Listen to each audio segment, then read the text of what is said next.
41 vjeçari Ismail Ramazani nga lagja Shënkoll në Elbasani është drejtuar InfoWeb Media për të denoncuar largimin nga banesa të bashkëshortës së tij, së bashku me një fëmijë të mitur me aftësi të kufizuara. Ai pretendon se bashkëshortja është marrë kundër dëshirës së saj nga një shtetas nga Kavaja, i cili sipas tij e shfrytëzon për të kërkuar lëmosh në rrugët e Kosovës. Dhe ky mergji është nga Kavaja. Tani, ky zotëri, ku fola në telefon, tha unë gruan time e kam dhe, po këte ka marrë për lek.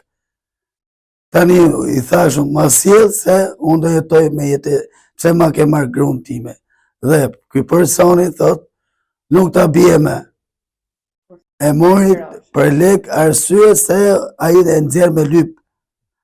Ban lekën edhe vetë ikën po në drejtim. Kjo thot i ke lyp me fëmijën time, të vogli që kam shumë të vepër dhe ka kalu dhe pa dokumenta, nuk ka si lloj dokumenti që të kthehet prap, nuk e di se si ka kalu këta. Ramazani thot se është drejtuar policisë së Elbasanit për të bërë denoncim, por pretendon se rasti i tij nuk është marrë në konsiderat, ndërkohë ai përballet me vështirësi të mëdha ekonomike pasi duhet kujdeset i vetëm për 3 fëmijë të tjerë dhe bën apel për ndihmë.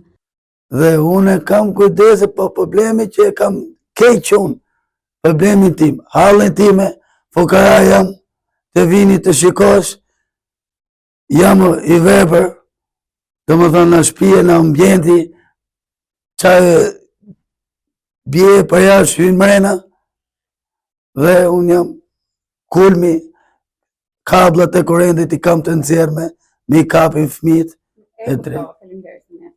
Prej datës 4 prill 41 vjeçari shpreh se jeton në ankth për fatin e bashkëshortës dhe vajzës së tij. Familja në kushte të vështira ekonomike siguronte mbijetesën përmes kërkimit të lëmoshës.